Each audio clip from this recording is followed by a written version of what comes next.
estamos de volta com o programa Hora do Debate Especial aqui na Strong Life. Muito obrigado a todos que acompanham o nosso programa através da nossa página do Facebook. Temos muitas mensagens na nossa página do Facebook. Temos mensagens do Elton Muyanga, temos mensagens da Loi, da Neima. Continuem interagindo conosco, colocando as vossas dúvidas, as vossas questões relativamente ao tema de hoje, que é um tema atual, pertinente. Tenho convidados especiais. Tenho o reverendo Jesse Maloa e também tenho o reverendo Marcos Macam.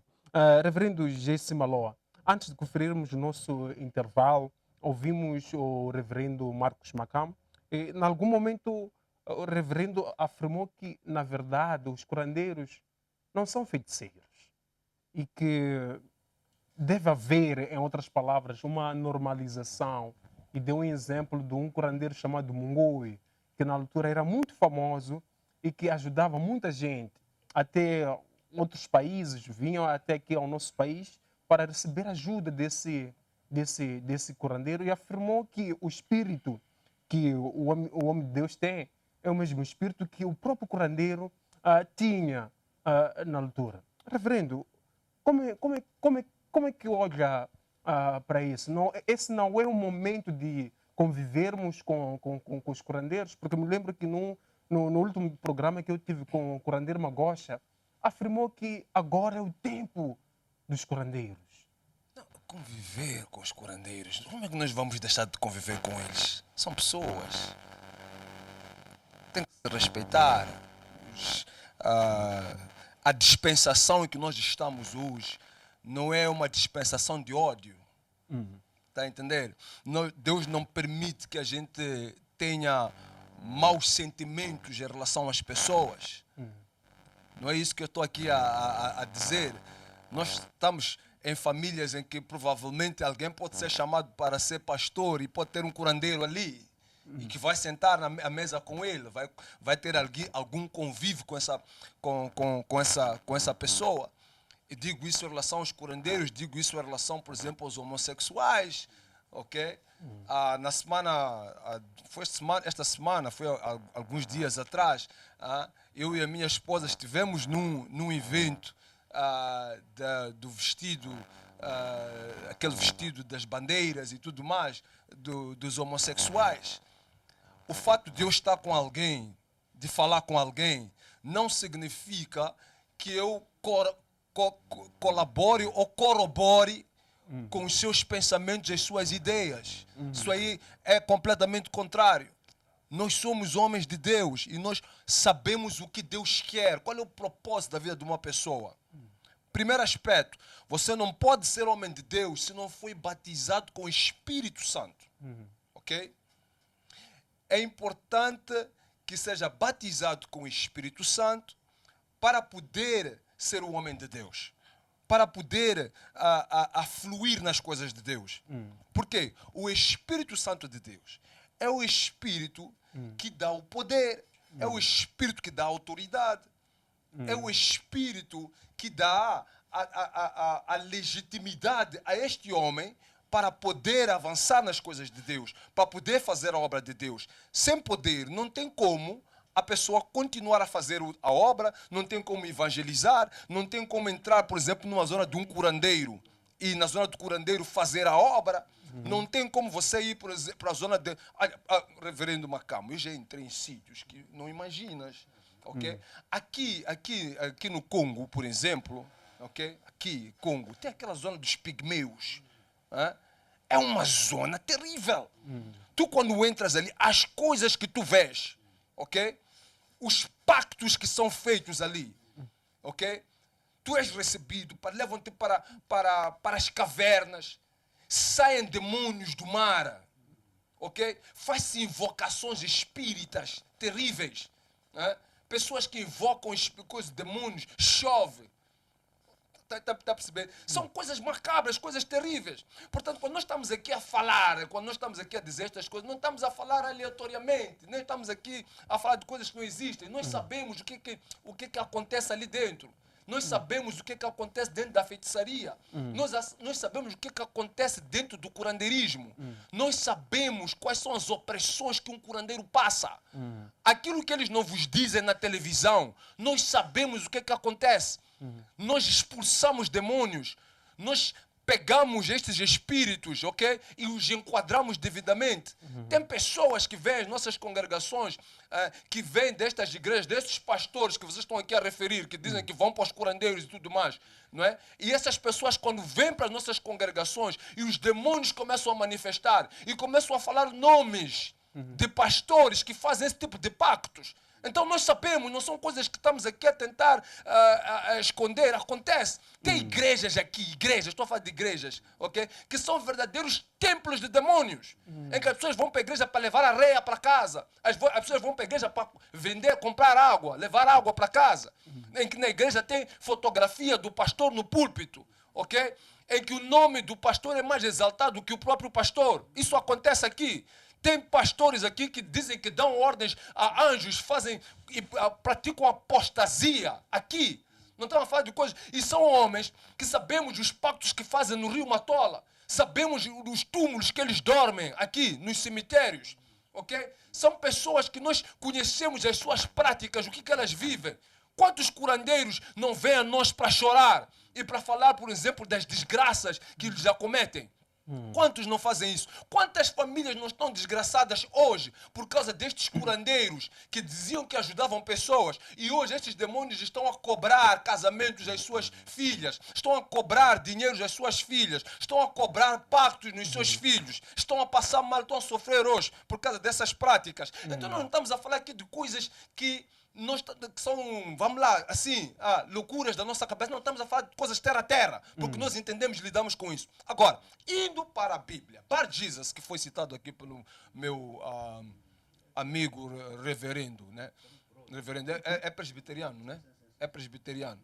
Eu também fui consagrado pelas presbiterianas. Eu fui consagrado pelas presbiterianas e pela Assembleia de Deus.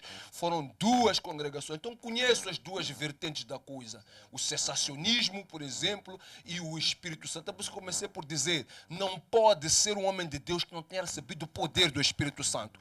Bar Jesus, quando ele se cruzou com homens de Deus, ok? O que aconteceu com ele? Ficou cego.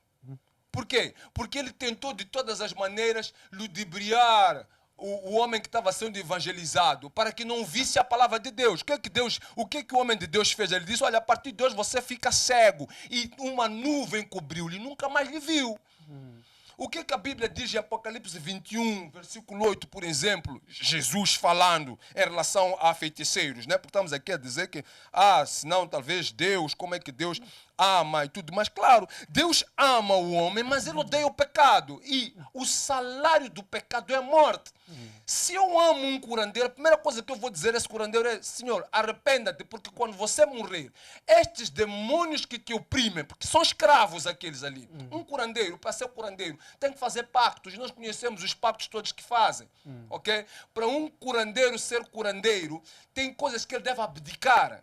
Tem comidas que ele não pode comer. Tem casamentos que não pode fazer, decisões da sua própria vida. Por isso, quando aqueles vêm aqui, eles dizem que eu estava a estudar coisa X, mas não pode praticar. Se ela vai, por exemplo, para o hospital, vai desmaiar, vai cair, não vai lhes acontecer nada, porque aquele demônio quer que ela sirva uma palhota. O que a Bíblia diz em Apocalipse 21, versículo 8? Falando daquilo que é o destino, né? Aquilo que Deus diz sobre o destino destas pessoas que praticam tais coisas. A Bíblia diz e ensina o seguinte, 8. Porém, quanto aos covardes, os incrédulos, os depravados, os assassinos, os que praticam imoralidade sexual, está dizendo, os que dormem com homem ou mulher sem estarem casados. Quer você vá para a igreja, quer você não vá para a igreja. Se pratica imoralidade sexual, se é adúltero, se está dormindo com uma mulher na qual você não está casado, não vale a pena tentar chegar e argumentar com Deus, não vai entrar. Os bruxos, feiticeiros, magos ou curandeiros e ocultistas, os idólatras e todos os mentirosos, a parte que lhes cabe será no lago de fogo que arde perpetuamente em meio ao enxofre. Esta é a segunda morte. O que a Bíblia está a dizer aqui? A Bíblia está a dizer que a morte que nós vamos ter aqui na terra não é o fim. Ok? Haverá uma segunda morte, que vai ser o lançamento da sua alma para este lago que arde com fogo e enxofre. Então, o que nós estamos a tentar dizer aqui, o nosso trabalho como pregadores, como homens de Deus, que já vimos e conhecemos, é avisar essas pessoas. Não é estar aqui a pôr panos quentes sobre estas práticas. No Antigo Testamento, por exemplo, no livro de Levíticos, a Bíblia dava uma sentença capital para as pessoas que faziam isso. A sentença era morte por apedrejamento. Se um curandeiro era encontrado, ele era apedrejado e morto imediatamente. Em alguns casos era queimado. Portanto, era muito, muito mais radical naquela altura. Quando Jesus Cristo veio à Terra, e Jesus é amor, Jesus Cristo é que veio dizer aos seus discípulos: não mandem o fogo cair sobre eles. Porque eles entraram na Samaria, pregaram, e tinha lá curandeiros e outros mais que negaram a palavra. Quando eles iam saindo, ok? João e o seu irmão Tiago disseram: Senhor, vamos mandar fogo e vamos destruir isto aqui. Jesus que disse: ei, vocês não sabem o espírito que vocês têm. Portanto, nós estamos terminantemente proibidos de condenar essas pessoas à morte. O que Deus nos manda fazer é pregar a palavra para que eles se arrependam, ok? E é por isso que nós convivemos com eles e nós falamos a verdade a eles. Agora, eles podem não gostar de nós, eles podem ter problemas conosco. A Bíblia também diz que quem quiser viver piedosamente em Cristo Jesus será perseguido. Então, eu não posso querer, por exemplo, ser um homem de Deus e ao mesmo tempo querer agradar todo mundo. Não vou conseguir fazer isso. Hein? Obrigado, reverendo G.C. Maló.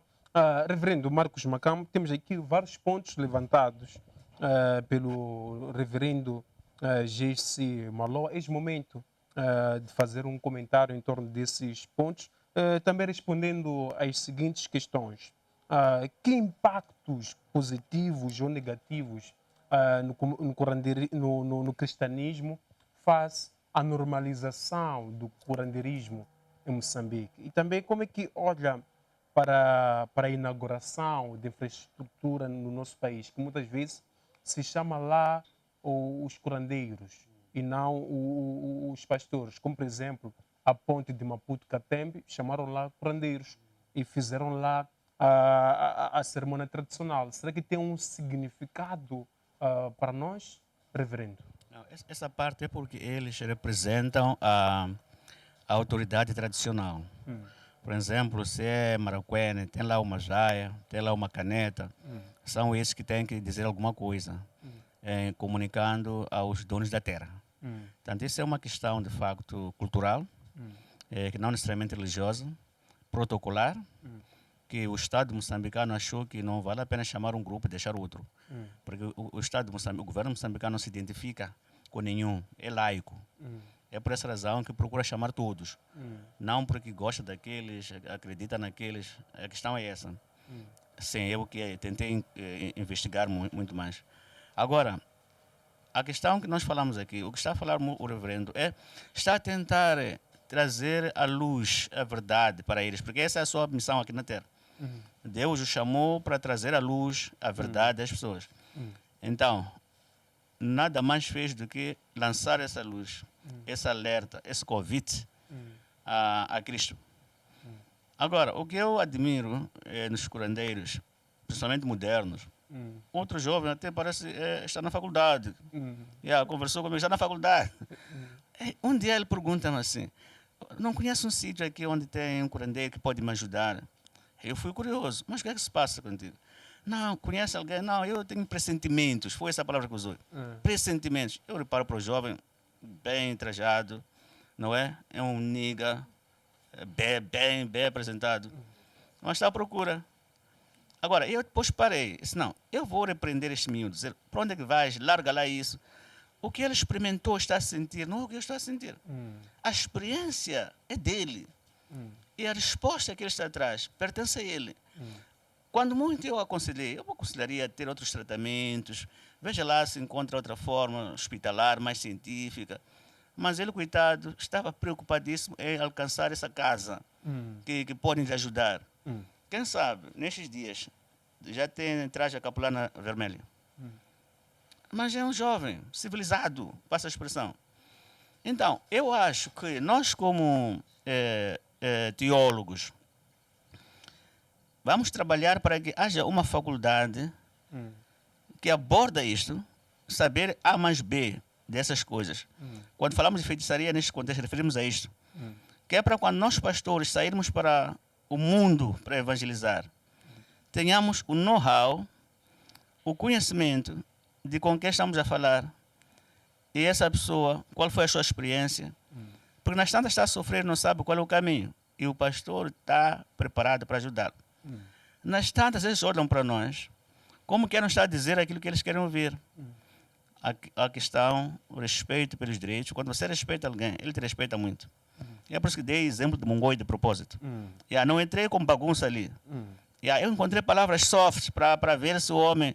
E foi eu consegui. Agora, eu concluí que, afinal, os curandeiros também precisam muito de Deus. É por isso que alguns deles querem abraçar as duas coisas. Quando eu estava lá no comunismo a dirigir as igrejas, lá, há um que nós temos... Olha, ou escolhe ser pastor, líder maziano, ou você abandona isso, deixa a Bíblia, vai ao curandeirismo. Sabe o que ele diz? Eu prefiro deixar a igreja, isso foi lá para casa, e abraçar o meu curandeirismo, fico com o meu curandeirismo. Não sei se é por aquilo dá ganhos, dá algum benefício, prestígio social, mas alguns pastores também buscam prestígio social, buscam status social, buscam ludibriar as pessoas. E quando isso acaba, volta a estar a zero, é o nada. Você vê uma igreja cheia em 6 meses, repleta. Depois de 6 meses está vazia. Então, nós também não somos perfeitos nesta área. Buscamos. Agora, o que temos que implorar mais, como diz o reverendo, é a busca do Espírito Santo. Não somente no Apocalipse, mas o que está escrito no Antigo Testamento todo, que é converter, transformar esses espíritos, essas pessoas. O trabalho dos apóstolos é expulsar espíritos maus, não é assim? Quando nós lemos as cartas, pessoas ficaram livres. Está a ver aquele via das pedras, até que quebrava, rasgava-se com as pedras, estava todo sangrento. Mas só com uma palavra, tudo parou. Está a ver uma pessoa que vive nas rochas. Aconteceu isso, no tempo de Jesus. Quem são? Jesus perguntou, mas quem és tu? Nós somos muitos. É a resposta que deu a Jesus. Somos uma multidão. Depois Jesus resolveu. Então, nós também podemos resolver isso em nome de Cristo, mas se for em nosso nome pessoal, nós não vamos além, não vamos dar passo nenhum. Então, eu queria, de facto, dizer o seguinte, nós como teólogos, temos que trabalhar nesses assuntos. Não pensar que isto não se pode falar no púlpito. O pastor aqui está a falar abertamente. Estamos a salvar vidas, pessoas e nações. Porque uma sociedade que anda nas trevas, nas escuras, perde muita gente. Temos que iluminar até os dirigentes. Quem sabe se alguns dirigentes dos distritos, não sei o que, estão nessas coisas.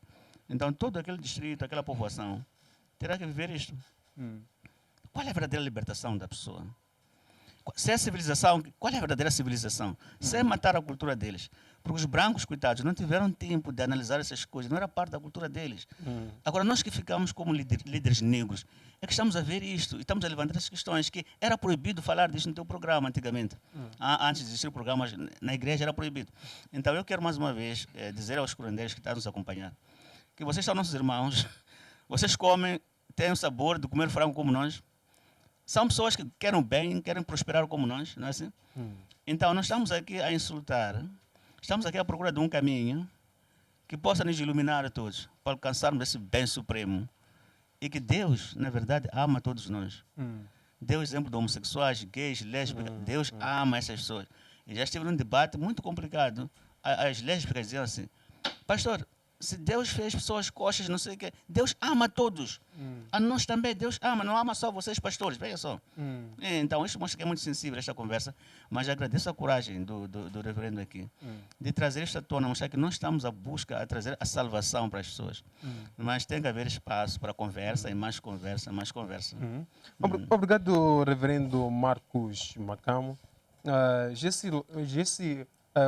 Reverendo Jesse Maló, há aqui uma citação que surge do livro do Eduardo Mondlane, com o título Lutar por Moçambique.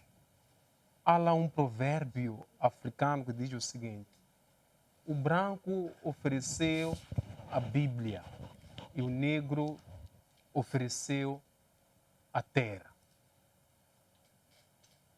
Quem saiu a ganhar, reverendo? E também respondendo à seguinte questão, os curandeiros também vão pagar impostos, tendo em conta que há um debate sobre o pagamento de impostos para as igrejas?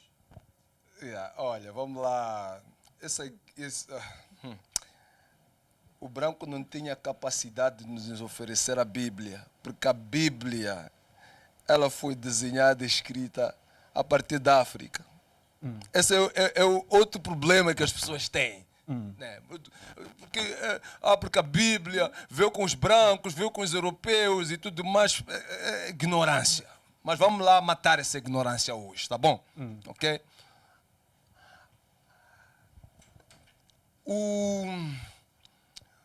O sistema de adoração a Deus, o sistema de adoração, porque eu falo de sistema porque quando as pessoas, houve um momento em que as pessoas perderam a comunicação com Deus, ficaram sem saber como é que deviam se contactar com Deus depois da queda de Adão e Eva, ok? Naquela zona do rio Eufrates e por aí, onde estava esquinado o jardim do Éden.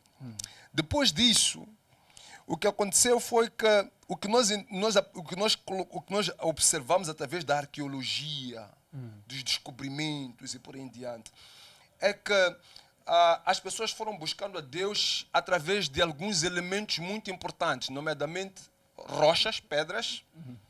As pessoas levantavam altares com as rochas. E vinho, pão, eram parte dos sacrifícios que faziam, ok? Vinho, pão, e ofereciam oferendas a Deus nessa mesma rocha. Isso levou muito tempo, essa prática levou muito tempo. Nós temos isso aí versado no livro de Jó, explica um pouco como é que era feito esse tipo de essas ações. Encontramos no livro de Gênesis, quando Melquisedeque vai ao encontro de Abraão, e encontramos isso com os filhos de Abraão, e por aí em diante. Só que a perversão do homem foi crescendo, foi aumentando. A ação do maligno foi crescendo. Porque o que acontece? Satanás também se vai sofisticando. De tempo em tempo, ele vai também ganhando novos contornos, a sua maneira de agir. Chegou ao ponto de desagradar tanto a Deus que veio o dilúvio. Quando o dilúvio veio, perdeu-se um pouco daquilo que era o conceito original de adoração a Deus. Sabe que dali os filhos de Ló, né, Jafé e companhia, os três que saíram com ele, destes três saíram os cananeus, os jaftetitas, os semitas, ok? E destes três foram povoando a terra. De uma forma breve, Gessi. À medida que eles iam povoando a terra, à medida que, então, vais ter que me chamar aqui para explicar isso com detalhe. Há coisas que não se explica daqui para aqui também, né? Tá bem, À medida que eles foram povoando a terra, ok? Deus foi escolhendo pessoas segundo o coração dele, pessoas que buscavam a presença de Deus, que queriam de fato adorar a Deus, que não se agradavam com uma estátua, que não se agradavam com a adoração de um rio, ou de uma ratazana, ou de um boi, ou da adoração do sol. Okay? E dessas pessoas, Deus foi fazendo alianças. Aí nós encontramos, por exemplo, a Bíblia falando que Enoque é um homem que andou com Deus. De tantos outros que estavam ali, Enoque andou com Deus e foi arrebatado, nunca mais foi encontrado. E é ali onde tu encontras homens como encontras ali homens como Sete. É ali onde tu vais encontrando alguns homens, Abraão também, né? vai aparecendo nesse contexto, das quais podia ter sido um roça. Mas foi um Abraão que Deus disse, não, eu me agrado do teu coração, porque você acreditou em mim sem ver. De ti farei uma grande nação. E dessa nação, Deus escolheu e foi lhes ensinando alguns dos segredos que Deus tinha ali, que Deus foi passando para essa nação. No entanto, o curandeirismo sempre foi conhecido como uma prática oculta, até mesmo dentro da África. Ok? Voltando aos primeiros relatórios sobre o curandeirismo, se nós voltarmos para os anos 1700, 1600, ok? Quando nós entramos e vasculhamos aquilo que são os diários sobre esse assunto, nós encontramos que mesmo dentro da sociedade africana, ok? O curandeirismo, nesta vertente de busca de poderes ocultos, de adivinhação e tudo mais, nunca foi uma prática pregoada. Nunca apareceu o curandeiro a dizer, venham ter comigo, evangelizar. Sempre foi tida como uma prática oculta, é ocultismo. É por isso que, para se chegar lá, fazer as coisas que se faz, crescer na hierarquia entre os curandeiros. E eu tenho dito, o curandeirismo é o primeiro nível de feitiçaria. Os segredos lá dentro não te vão ser revelados. Por quê? É ocultismo. Entender? Por isso, nós não podemos chegar aqui e querer normalizar o curandeirismo, porque o próprio curandeiro nunca vai te dizer a ti. Ok? Eu posso chegar aqui e te falar sobre o que é Santa Ceia, te explicar sobre o que é o batismo, te explicar sobre o que é salvação, te falar sobre o céu, te dar segredos sobre o céu, posso te falar sobre o inferno, todas as outras coisas. O curandeiro não vai fazer isso. Em Por quê? 30 segundos. Porque é uma prática oculta, em 30 segundos. Práticas ocultas são práticas que se fazem na surdina. É por isso que tu não vais encontrar nenhum ministro, nenhum governador aqui. Não vais encontrar, conhece alguém que já veio aqui nas câmeras e disse, eu fui aos curandeiros. Mesmo teu pai, se for para os curandeiros, não há de vir ter contigo abertamente, eu fui para os curandeiros. Vai pegar-vos, talvez, vocês às escondidas da noite, vão entrar ali. Ou os pastores que vão para os curandeiros, não sei se o pastor Macalmo também é um deles, talvez não. Mas se ele vai, ele não vai chegar aqui hoje, aqui dizer, eu fui para os curandeiros, fui me consultar. Por quê? Porque é ocultismo. Então, não podemos normalizar o ocultismo. Dito isto, não estou a dizer que estas coisas não vão continuar a fluir. Por quê? Porque, biblicamente falando, Deus também já avisava. Então, nós estamos a viver algo que Deus já nos avisou sobre o mesmo. No entanto, não tenham isso nas vossas casas como uma prática normal. Ir ao curandeiro, consultar-se com o curandeiro, é sentença de morte. Nós estamos a libertar, nós estamos a curar. Se a sua filha está com problemas de possessão demoníaca, não casa, cai quando vai para o trabalho, está a desmaiar e tudo mais, procure o reverendo Maloa, vá ali no Patrício Lumumba, liga através do 847451-460, procure uma igreja evangélica perto de si, que não dão água, que não dão óleos, que não levam, não tem coisinhas aí estranhas, onde se prega a palavra de Deus, porque a palavra liberta. Procure um homem que tenha unção de Deus para te libertar. E você não vai precisar de pagar 50 mil, 100 mil meticais na casa de uma curandeira, ficar 2 anos lá presa e ainda depois disso sair viver numa palhota, não poder casar, não poder comer a asa da galinha, porque se comer um demônio vai te dar porrada, passar problemas de maus sonhos, ter problemas de prosperar, porque tudo aquilo que você recebe tem que dividir com um morto, Obrigado. ser o repositório de demônios da família. Não faça isso, minha filha. Arrependam-se. Obrigado, reverendo. Essa é a palavra que Deus tem para esta nação. Obrigado, reverendo Jesse Maló. Reverendo Marcos Macambo, de uma 30 forma segundos. bem breve, Em 30 segundos. últimas considerações, uma mensagem para todos. Pronto, finalmente, muito obrigado, Massango, por este debate quente. Eu não falei mal aqui de nenhuma igreja, de nenhum curandeiro. Aos curandeiros que estamos a acompanhar, se vos ofendemos, pedimos perdão. Vocês são nossos irmãos. Deus ama vocês como ama nós. Se eu fui lá, era para investigar. Eu sou docente em religião tradicional africana. Portanto, eu gosto de falar depois de investigar. E para investigar, criei boas relações com essas pessoas. Então, estamos a discutir a avalanche de curandeirismo que está a surgir, mesmo os jovens que andam de pajeiro. Não são quaisquer. São pessoas. Então, para nós conseguirmos atingir o coração deles, temos que aproximar com aquela forma carinhosa. Porque nós também não somos perfeitos. Se eu não sou curandeiro, os meus avós talvez foram. E eu tenho que respeitar essa linhagem. A civilização nossa, eu acredito que, com o andar do tempo, estes curandeiros que já estão a aparecer, sabe que alguns trabalham nos hospitais como pessoas profissionais, vão ter uma forma diferente, moldada, não aquela de andar a beber sangue de cabrito até acabar. Está desaparecendo outras coisas. Para fechar, assim como nós pastores temos lacunas, temos problemas que desencorajam as pessoas para ir à igreja. Há pessoas que juram não mais pisar a igreja por nossa causa. Não somos perfeitos. Jesus, ilumina-nos. Para terminar, reverendo. teu programa é muito importante, é bonito. Obrigado. Obrigado. Eu curto também.